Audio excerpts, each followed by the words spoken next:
Me via Skype this morning is Andrew Randa, a sports writer and sports kits designer. Welcome to the program this morning, Andrew. Hello, Chidi. Happy New Year once again, and thanks for having me on the show.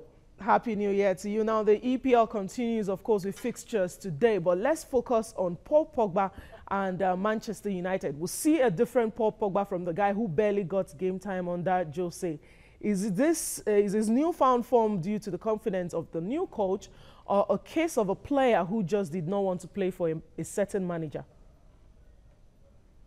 No, I think Pogba is a professional. He's always been a good player. Unfortunately, he's not got the type of freedom he's wanted when Jose Mourinho was at United. But now, he's got the freedom to just move and rove around and do what he knows best. I actually read an interview that Ole Gunnar Solskjaer, the new coach, I beg your pardon.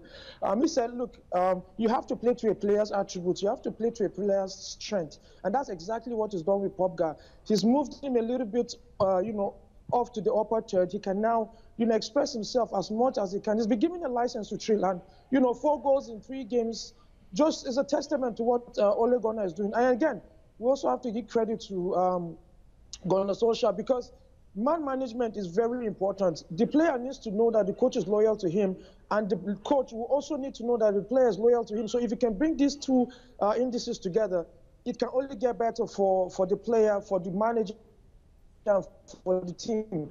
Peter Pogba is a very fantastic player. I mean, we saw what he did at the World Cup, and he's replicating it now, with Manchester United. And I think if he continues, he's going to lead United probably into the top 4. But I think at the end of the day, it has to boil down to how Ole Gunnar has used him and the freedom is given him to express himself.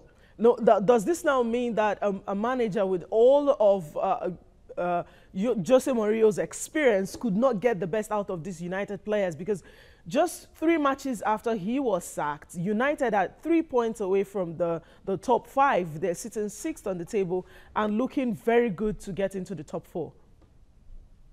Absolutely, Chidi. I was a former player myself, and I can tell you that, listen, if a group of players actually know and understand that the coach is with us, it goes a long way. Sometimes it's not about how skillful you are. The talent can be there, but the hard work also has to be there. And again, don't forget, things have changed a little bit. I still rate Mourinho, to be honest with you, but I think that his man management skills have dwindled down a little bit. Now, listen, these are the same set of players that were playing draws and losing games, but now there's a newfound love in the squad. That rejuvenation has actually happened because Ole Gunnar has come and said, listen, guys, whatever has happened has happened. You've got a reputation to protect. You're wearing the colors of a reputable club like Manchester United. You need to go on the field. You need to show it there. So now it's more about the team than an individual. And that's my major grasp with, Jose Mourinho. Like I always say, the coach shouldn't be in the news. The players should be in the news.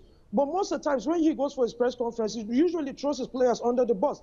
And believe it or not, this gets back to the players. And when you go on the pitch of play, you don't, even if your body wants to give you 100%, your mind, the mentality there is going to be different. So there's a physical part of it, and there's the mental part of it. And that mental part of it is what Ole Gunnar has been able to bring together and make United play this way. Listen, I've seen the players step up their game like 100%. And I ask myself, why haven't they been able to do it when Mourinho was there? It's all about the mental and the physical. Again, I revert back to my man management statement. All right. You need to know how to manage all the egos and everything. It's very important. Andrew, the transfer market is open, and Chelsea, they've been struggling in front of goal, heavily dependent on Eden Hazard. Who do you think they should pick? And of course, Manchester City have also struggled. Who do you think might, plug those holes for these teams in the transfer market? Arsenal also. For me, I'm going to start with Arsenal. That's my favorite team, obviously. I think we need the striker's doing quite okay. The midfield has a bit of a problem. I even heard Una is going into the market for Valencia's Eva Banega, but we need a centre back. That's the proper problem. And I think people are looking at Kalidou Koulibaly of Napoli. He's big, he's strong. He's got the physical attributes to cope with the English game. So I really think that Koulibaly and Banega will be good additions to Arsenal. Chelsea has really struggled. Morata hasn't really done good. Giroud hasn't really, He's been good here and there in patches, but he has not really been that plug that they're looking for at Chelsea. So they need to go out, get maybe a certain Griezmann that can help complement whatever Hazard is doing for them. The midfield and the defense, I think, is okay.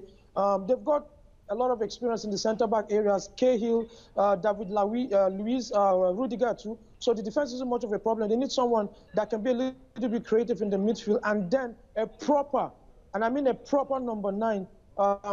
There are not lots of them in the market, Chidi, unfortunately. Manchester United, I can't really say. I think they really need to, probably get, yes, like I said, the centre-back to Koulibaly can do the business there too. I know they're looking at a couple of players, but for me, I think those two teams, Chelsea and United, basically have enough in their arsenal to go forward. But I think Arsenal need a defender, a centre-back, and then a defensive midfielder, yeah. Okay, now let's move away from England and come back home. Now, it's 14 days to the start of the NPFL season, the Nigerian Professional Football League season. Do we even expect the league to start, considering that the Super 8 has not even started? Chidi, unfortunately, I've said so much about the LMC NNL issue and the NFF too. They said January 13th is the day, so basically have about 11 days or thereabout. And then the NNL is supposed to start tomorrow. Today's supposed to start tomorrow, but it's not looking like it's going to happen. I spoke to a few teams. 2 teams are on their way to Aba right now. But again, we need at least 8 teams to get there. And for me personally, I think it's an aberration. There's something that's happening that a lot of us don't know about. The NFF gave a directive. Listen, guys, you need to get to Aba. But the teams are not even interested. If I was in the NFF, I would ban them, but I'm not. So, I mean, I really don't understand. There's something happening that we don't really get. And, I don't really understand. Why will the NFF, who's in charge of football, in charge of all the leagues, tell you to go to Aba to play a Super 8, and you say you're not going? There are a lot of undertones that need to be explained, Chidi. But that being said, I'm really looking forward to the NPFL. I've missed it, 7 months without league football. And some of us actually thrive on this. This is what makes us happy.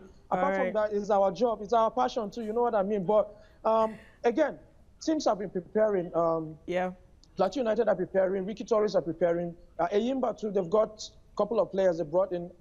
Some teams didn't even go for the Christmas break. Some are resuming today. Okay. So I'm hopeful that January 13th date will actually happen for the NPFL. It has to happen. Something has to give. All right. Thank you very much, Andrew, for your time this morning. We appreciate you for your knowledge. All right. That's as much as we have in sports this morning. I am